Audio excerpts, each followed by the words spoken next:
Sejam bem-vindos a mais uma leitura bíblica. Hoje estaremos lendo Romanos, capítulo 8 e capítulo 9. A vida dominada pelo Espírito Santo.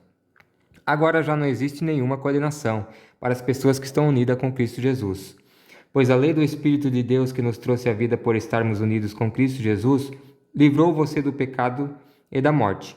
Deus fez o que a lei não pôde fazer porque a natureza humana era fraca. Deus condenou o pecado na natureza humana, enviando o seu próprio Filho, que vem na forma da nossa natureza humana pecaminosa, a fim de acabar com o pecado. Deus fez isso para que as ordens justas da lei pudessem ser completamente cumpridas por nós, que vivemos de acordo com o Espírito de Deus e não de acordo com a natureza humana. Porque as pessoas que vivem de acordo com a natureza humana têm a sua mente controlada por essa mesma natureza, mas as que vivem de acordo com o Espírito de Deus têm a sua mente controlada pelo Espírito. As pessoas que têm a mente controlada pela natureza humana acabarão morrendo espiritualmente, mas as que têm a mente controlada pelo Espírito de Deus terão a vida eterna e a paz. Por isso, as pessoas que têm a mente controlada pela natureza humana se tornam inimigas de Deus, pois não obedecem à lei de Deus e de fato não podem obedecer a ela. As pessoas que vivem de acordo com a natureza humana não podem agradar a Deus. Vocês, porém, não vivem como manda a natureza humana, mas como o Espírito de Deus quer, se é que o Espírito de Deus vive realmente em vocês. Quem não tem o Espírito de Cristo não pertence a ele. Mas se Cristo vive em vocês, então, embora o corpo de vocês vá morrer por causa do pecado, o Espírito de Deus é vida para vocês, porque vocês foram aceitos por Deus. Se em vocês vive o Espírito daquele que ressuscitou Jesus, e aquele que ressuscitou Jesus Cristo dará também a vida ao corpo mortal de vocês, por meio do seu Espírito que vive em vocês.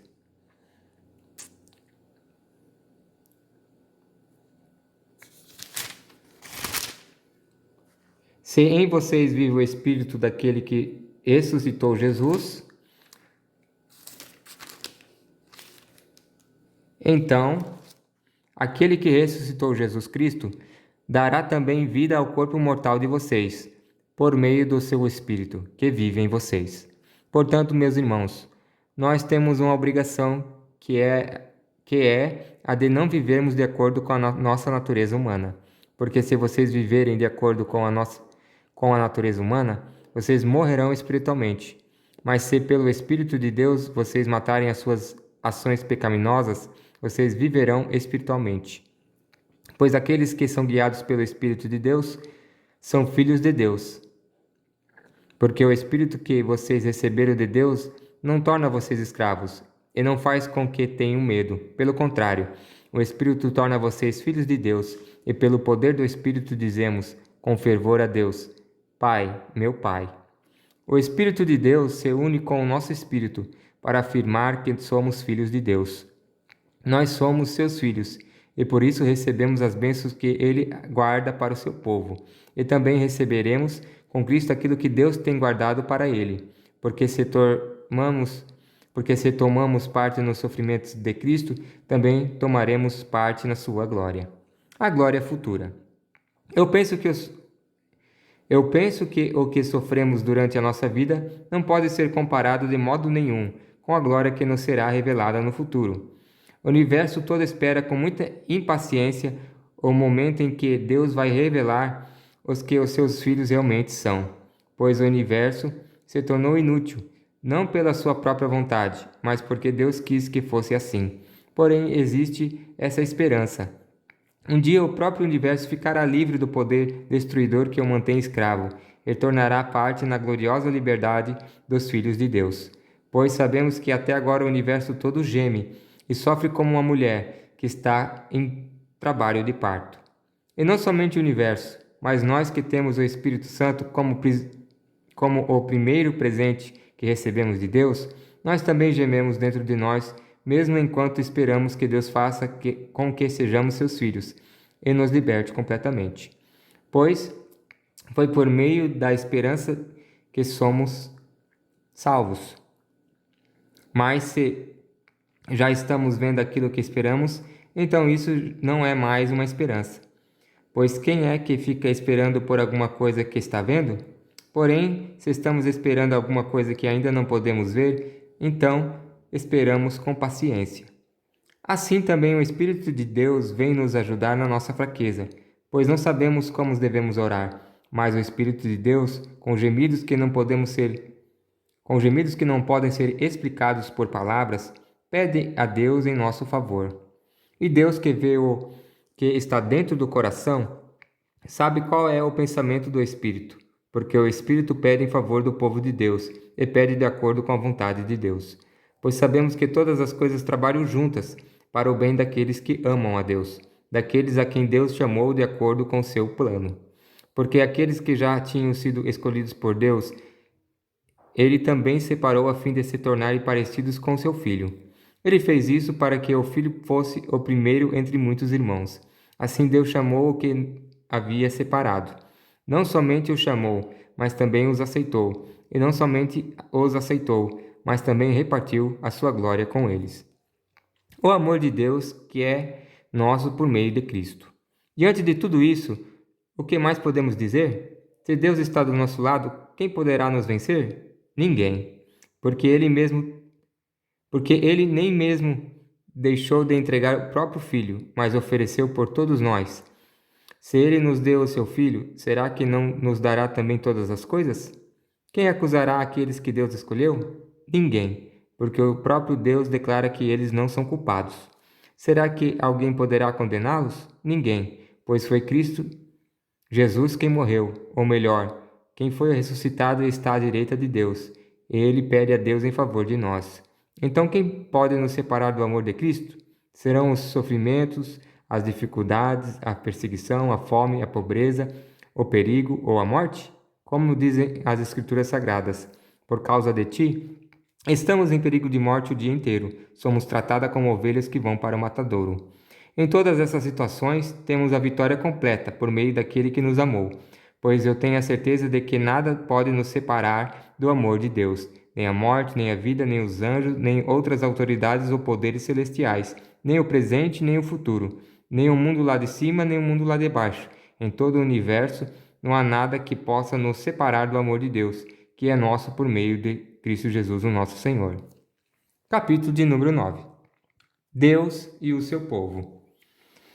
O que digo é verdade. Sou de Cristo e não minto, pois a minha consciência, que é controlada pelo Espírito Santo, também me afirma que não estou mentindo.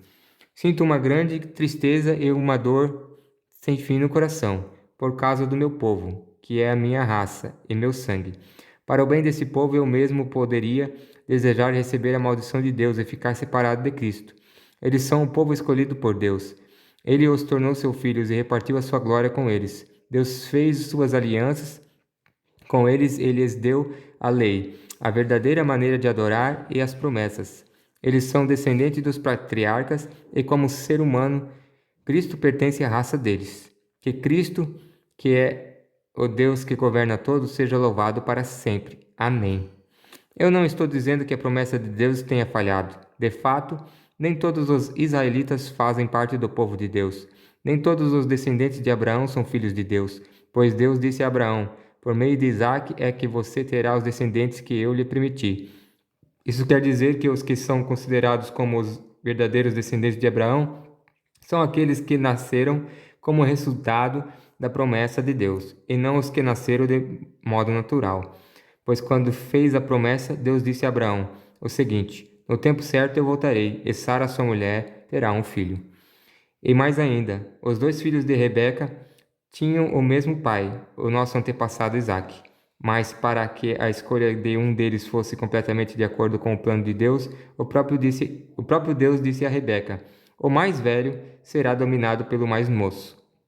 Disse isso antes de eles nascerem, e antes de fazerem qualquer coisa boa ou má. Assim ficou confirmado que é de acordo com seu plano que Deus escolhe aqueles que Ele quer chamar, sem levar em conta o que eles tenham feito. Como dizem as Escrituras Sagradas, eu escolhi Jacó, mas rejeitei Esaú. Eu escolhi Jacó, mas rejeitei Esaú. O que vamos dizer então? Que Deus é injusto? De modo nenhum, pois Ele disse a Moisés: terei misericórdia de quem eu quiser. Terei pena de quem eu desejar. Portanto, tudo isso depende não do que as pessoas querem ou fazer, não do que as pessoas querem ou fazem, mas somente da misericórdia de Deus. Porque, como está escrito nas Escrituras Sagradas, Deus disse a Faraó: Foi para isso mesmo que eu pus você como rei, para mostrar o meu poder e fazer com que o meu nome seja conhecido no mundo inteiro. Portanto, Deus tem misericórdia de quem Ele quer, endurece o coração de quem Ele quer. A ira e a misericórdia de Deus. Alguns de vocês vai me dizer: se é assim, como é que Deus pode encontrar culpa nas pessoas? Quem pode ir contra a vontade de Deus? Mas quem é você, meu amigo, para discutir com Deus? Será que um pote de barro pode perguntar a quem o fez: por que você me fez assim? Pois o homem que faz o pote tem o direito de usar o barro como quer. Do mesmo modo, ele pode fazer 2 potes, um pote para uso especial e outro para uso comum. E foi isso que Deus fez. Ele quis mostrar a sua ira e tornar bem conhecido o seu poder. Assim suportou com muita paciência os que mereciam o castigo e que iam ser destruídos. Ele quis também mostrar como é grande a sua glória, que ele derramou sobre nós, que somos aqueles de quem ele teve pena, e a quem ele já havia preparado para receberem a sua glória. Pois nós somos aqueles que Deus chamou, não somente os que são judeus, mas também os não-judeus. Isto é o que ele diz no livro de Oséias: Aqueles que não eram meu povo, eu chamarei de meu povo. A nação que eu não amava, chamarei de minha amada. E no mesmo lugar onde foi dito: Vocês não são o meu povo, ali eles serão chamados de os filhos do Deus vivo. Isaías disse a respeito de Israel: Mesmo que o povo de Israel seja tão numeroso como os grãos de areia da praia do mar, somente alguns deles serão salvos, pois o Senhor julgará logo, de uma vez, o mundo inteiro. Como o próprio Isaías tinha dito antes, se o Senhor Todo-Poderoso não nos tivesse deixado alguns descendentes, seríamos agora como a cidade de Sodoma, estaríamos destruídos como Gomorra. O povo de Israel e o Evangelho. O que vamos dizer então? Vamos dizer isto: os não-judeus que não procuravam ser aceitos por Deus foram aceitos por meio da fé. Porém, o povo de Israel, que procurava uma lei para ser aceito por Deus, não encontrou o que estava procurando. E por que não? Porque eles procuraram alcançar isso por meio das suas ações, e não por meio da fé. Eles tropeçaram na pedra de tropeço, como dizem as Escrituras Sagradas. Vejam, estou colocando em Sião uma pedra em que eles vão tropeçar, a rocha que vai fazê-los cair, mas quem crer nela não ficará desiludido. A paz do Senhor, essa foi a leitura de hoje.